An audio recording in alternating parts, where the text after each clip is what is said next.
Style తో సరికొత్త designs తో ఎస్కేటీ గోల్డెన్ డైమండ్స్ ఈ జూలై 5న నల్లకంటలో గొప్ప ప్రారంభం. ఇప్పుడు రామారావు గారి గురించి చెప్పినప్పుడు ప్రతిసారి ఆయన పొద్దున్న ఇంత తింటారు, ఒక కోడిని మొత్తం లాగించేస్తారు, ఇన్ని బజ్జీలు తింటారు, ఇంత స్వీట్ తింటారు. వీటి గురించే చెప్పేవాళ్ళు ఉంటారు తప్ప, ఆ! ఆయన ఎంత మెయింటైన్ చేస్తారో, లేకపోతే దానికి తగ్గట్టుగా ఎంత ఫిజికల్ ఎక్సర్‌సైజెస్ చేస్తారో అనేది చెప్పేవాళ్ళు చాలా తక్కువ చాలా ఉంటారు కదా! తక్కువ ఉంటారు.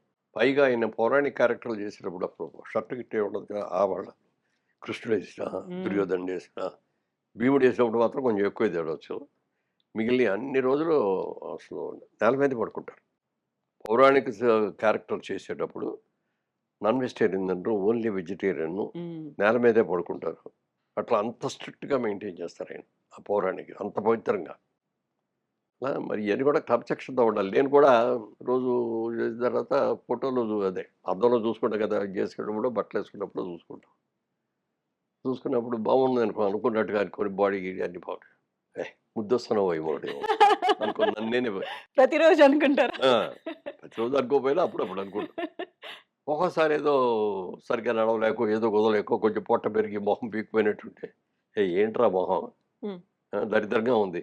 బయట ఆళ్ళందరూనేమో నిన్ను ఇన్‌స్పిరేషన్ అని చెప్పి అంటున్నారు. నువ్వేంటి ఈ గెటప్ ఏంటి? ఏయ్! నన్ను నేనే తిట్టుకొని, మిమ్మల్ని ఆ మీరు రోజు నుంచి మోటివేట్ చేసుకొని మోటివేట్ చేసుకొని నెక్స్ట్ డే నుంచి ఎక్సర్‌సైజ్ ఎక్కువ పంపటం, ఇది చేయటం అది చేస్తా. హ్మ్. ఇన్ని చేస్తున్నారు కదా మీరు. భక్తి అనేది ఎక్కువ అనేది మాకు అర్థమవుతుంది. దానికి టైం ఎప్పుడు కేటాయించారు మీరు? దానికి భక్తి అనేది మా అమ్మ చిన్నప్పటి నుంచి నేర్పారు మాకు. హ్మ్. ఆవిడ రెగ్యులర్‌గా పూజ చేసేవారు. నిద్రపోయేటప్పుడు ఎలా దేవుడికి కాళ్ళు కట్టుకొనొచ్చి మంచం మీద కూర్చొని ఏం దండం పెట్టుకోవాలి, ఎలా అనుకోవాలి, తెల్లవారుజామున లేవగానే ఏమనుకోవాలి, ఎలా పూజ చేసుకోవాలి, దేవుడి దగ్గరికెళ్ళి దండం పెట్టుకొని మిగిలిన ఎట్లా ఎళ్ళగాలి, ఇయన్నీ ఆవిడ నేర్పారు. ఆ నేర్పిన తర్వాత చదువుకునే రోజుల్లో కూడా దేవుడి దగ్గరికెళ్ళటం, దండం పెట్టుకోవడం, పరీక్షలకెళ్ళేటప్పుడు దండం పెట్టుకోవడం, అప్పుడప్పుడు గుడికెళ్ళటం, గుడి నుంచి రావటం అంతవరకే. హ్మ్.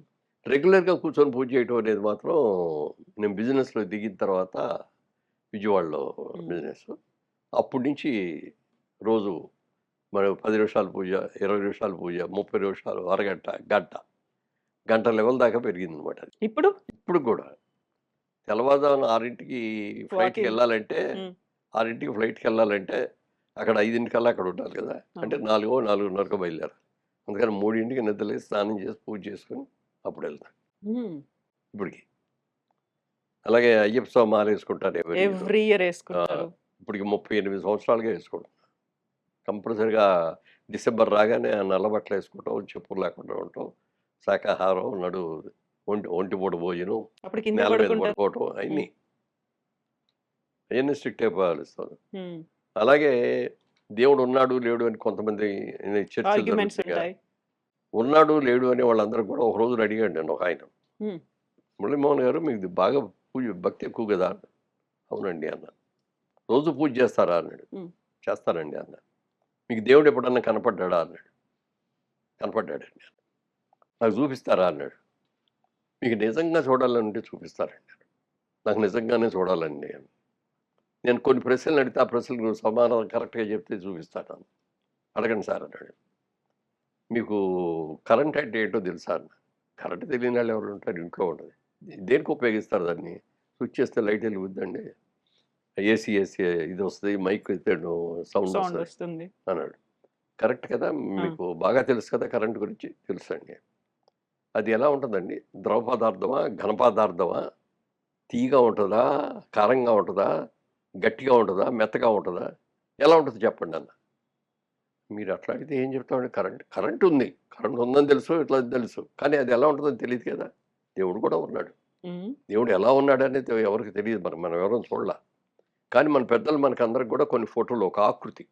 దేవుడు అనే దానికి ఒక పేరు, దానికి ఒక ఆకృతి ఇచ్చాడు. ఇప్పుడు కొన్ని చోట్లుంటాయి. ఆహ్, బహామా ఏదో అంటారండి. చికాగోలో మన చికాగోలో తీసుకెళ్లారు.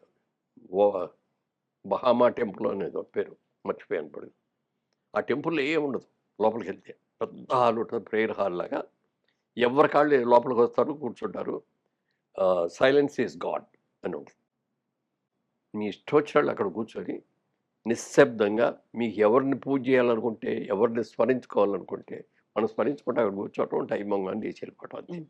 ఎవ్వరు అని కూడా శబ్దం కూడా ఏర్పడదు. వినబడితే కూడా మోగి వినపడుతుంది మనకి. అంత నిశ్శబ్దం అనమాట. 'సైలెన్స్ ఈస్ గాడ్' ఆడియో చెప్పేది. అలా కరెంట్ ఉందని తెలుసు. కానీ కరెంట్ ఎలా ఉందో నువ్వు చెప్పలేదు అంటే, మరి దేవుడు ఉన్నాడంటే ఎందుకు నమ్మవు? దేవుడు ఉన్నాడు. నీకు కనపడినంత మాత్రం చేత దేవుడు లేడు అని అంటానికి లేదు. నువ్వు దేవుడి మీద భక్తి పెట్టుకొని నిగ్రహంగా, నిశ్శబ్దంగా నువ్వు చూడు, నీకు తెలుసు దేవుడు ఉన్నాడో లేదో అని చెప్పాను. చెప్పిన తర్వాత ఇంకోటేదో అన్నాడు. మీ ఫాదర్ ఉన్నారా అని అడిగాను. లేరండి, చనిపోయారండి అన్నాడు. మీ ఫాదర్ ఫోటో మీ దగ్గర ఉందా అన్నాడు. ఉందండి అని చెప్పి పర్సులో తీసి చూపించాడు. నన్ను అక్కడ పెట్టి దాని మీద ఉమ్మేయండి ఒకసారి అన్న. ఏంటండి నాన్నగారి మీద ఉమ్మేయమంటారు అన్నాడు. అంత కోపం వచ్చింది. ఏమంటే అది కాగితమే కదా, మీ నాన్న కాదు కదా, మీ నాన్న చచ్చిపోయారు లేరు ఇక్కడ, అక్కడ కాగితమే కదా, చింపే సాతలు పారేయండి అన్న. ఎవరండి అన్నాడు. అంటే నువ్వు అందులో మీ నాన్న చూస్తున్నావు కదా నువ్వు, అలాగే దేవుడిని ఎందుకు చూడు, ఫోటోలో ఉన్న దేవుడిని నువ్వు చూసుకోవచ్చు కదా. దేవుడు ఉన్నాడు. తర్వాత వీటన్నిటికంటే కూడా మించింది ఇంకోటి అన్నాను.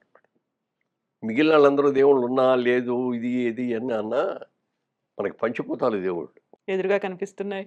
ఎదురుకుండా కనిపిస్తున్నాయి. భూమి, ఆకాశం, నిప్పు, నీరు అన్నీ ఉన్నాయి.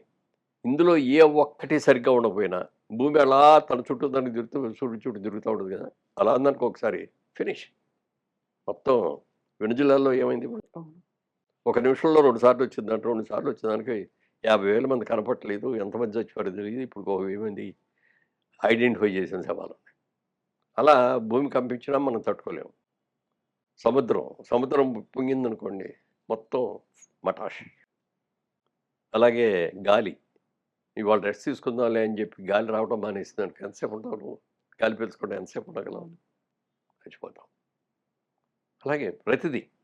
అలాగే సూర్యుడు ఒక్కరోజు రోజు వస్తున్నాను కదా, ఒకరోజు 4 రోజులు రెస్ట్ తీసుకుంటాను అన్న, కానీ సూర్యుడు రాలేదనుకోండి అసలు ఏమైపోద్ది? అసలు సూర్యుడు అనేది రాబట్టి, ఆ హీట్ ఉండబట్టి మనకు ఇలా కూర్చోగలుగుతాం. సూర్యుడు లేదు ఈ 2 రోజులు అసలు గడ్డకట్టేస్తాం మనం. అందుకని సూర్యుడు నీ ప్రత్యక్ష దేవలే కదా, వీళ్ళు లేవని అనలేవు కదా, నువ్వు రోజు సూర్యుడి దండం పెట్టుకుపోని అని చెప్పాక అప్పుడు బాగా చెప్పారు సార్. నేను కూడా రేపు నుంచి దండం పెట్టుకుంటానండి. మార్చేశారు ఆయన్ని ఇంకా. ఆయన మార్చేసాం. అలాగే రకరకాల ఇన్సిడెంట్స్. జయసింహ అని బాలకృష్ణ గారు హీరోగా చేశారు సినిమా. ఆ సినిమాలో నాకు కూడా ఒక మంచి క్యారెక్టరు, బ్రహ్మానందం గారికి ఒక క్యారెక్టరు. మేమందరం కలిసి అదే ఊరది తమిళనాడులో ఉంది, అదే పేరు కాదు సరే గుర్తులేదు. అక్కడికి వెళ్ళాం షూటింగ్. ఒక హోటల్లో మాకు ఇచ్చారు కాటేజీలో, ఎవరి కాటేజీ వాళ్ళకి ఉంది, మధ్యలో పెద్ద స్విమ్మింగ్ పూల్ ఉంది. నేను మామూలుగా 5ంటికి లేచి ఇది చేస్తుంటే అప్పటికి బాలకృష్ణ గారు 3ంటికే లేచి ఆయన జిమ్లో ప్రాక్టీస్ చేసి, నేను లేచి ఇట్లా వస్తూ ఉండగా ఆయన లోపలికి వస్తాడు. బాబు అయిపోయిందా అంటే అయిపోయిందండి అంటే వెళ్ళిపోయి స్నానం చేస్తాడు. నేను ఇవన్నీ చేసి వచ్చేటప్పటికి ఆయన మంత్రాలు చదువుతూ ఉంటాడు. అట్లా దేవుడు. నేను నాకున్న పూజ ప్రకారం నేను స్నానం చేసిన తర్వాత మామూలు 9ంటికి వెళ్ళిపోవాలి కాబట్టి 8 o'clock 8:30 లోపల పూజ అయ్యేటట్టుగా కూర్చోడు. ఆ రోజున నాకు షూటింగ్ లేదు, బ్రహ్మానందం గారికి షూటింగ్ లేదు, బాలకృష్ణ గారికి షూటింగ్ ఉండి వెళ్ళిపోయారు ఆయన. ఆయనకి చాలా పట్టుదల ఎక్కువ కొన్ని. ఆ రోజున ఏదైనా మంచిది కాదు ఈ టైం అన్నారు కూడా, దానికి ముందన్నా బయలుదేరుతాడు, లేకపోతే అది అయిన తర్వాత అన్నా బయలుదేరుతాడు. అంత ఇదిగా అనమాట. అక్కడ ఎవరు ఉండరో తెలీదు, షూటింగ్ మొదలవ్వలేదు అని తెలిసి వెళ్ళి కార్లో అట్ట పడుకొని ఉంటాడు. అంత స్ట్రిక్ట్గా ఉంటాడు అనమాట. సరే నా పూజ అయిపోయింది, ఈయన వచ్చి కూర్చున్నాడు బయట, ఇంకా వద్దు అని చూస్తున్నాడు.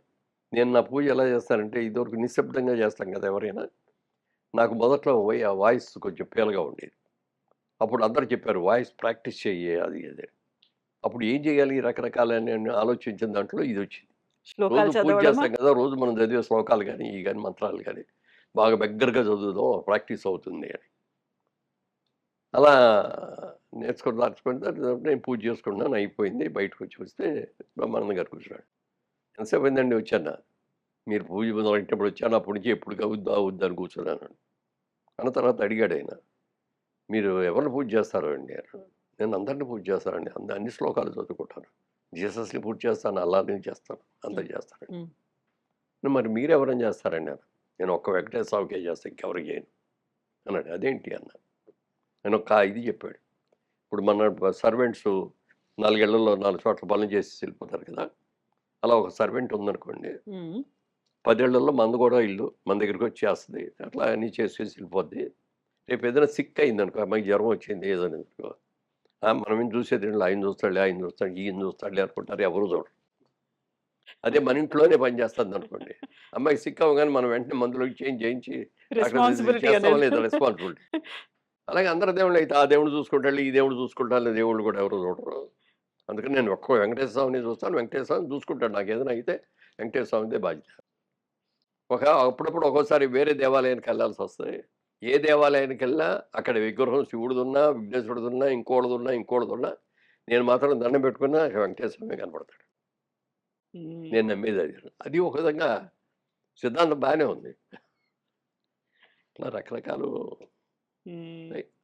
సరే. ఇప్పుడు ఫైనల్గా అంటే పద్మశ్రీ వచ్చిన తర్వాత దీనికి ఇంత వాల్యూ ఉంటుందని కానీ, ఇంతమంది అభిమానులు వచ్చి పలకరిస్తారని కానీ, ఇంతమంది ఇన్ని రకాలుగా అభినందిస్తారని కానీ నేను అనుకోలేదు, ఎక్స్పెక్ట్ చేయలేదు. నేను ఎక్స్పెక్ట్ చేసిన దాని మీద 100 టైమ్స్ నాకు ఎక్కువగా అనిపించింది. And for more videos, Please subscribe to iDream. Please subscribe to iDream. Please subscribe iDream. And please subscribe to iDream. For more videos, subscribe to iDream. please like, share and subscribe to the channel. Congratulations, iDream. Subscribe to iDream. Subscribe to iDream. So subscribe to iDream Media. iDream की iDream team अंदर की huge congratulations. Please subscribe iDream Media. Please subscribe to iDream. Subscribe iDream. Please subscribe to iDream. iDream అంటే నా కళల ఛానల్ను subscribe చేసుకున్నారు, నోరు తిరుగుతలేదు, మీరైతే గంట గుర్తు కొట్టండి. For more such videos, please subscribe to iDream. Subscribe to iDream. Please subscribe to iDream. Please subscribe iDream Media. Please do subscribe to iDream. Please subscribe to iDream Media. For best entertainment and information, please subscribe iDream. And don't forget to subscribe to iDream.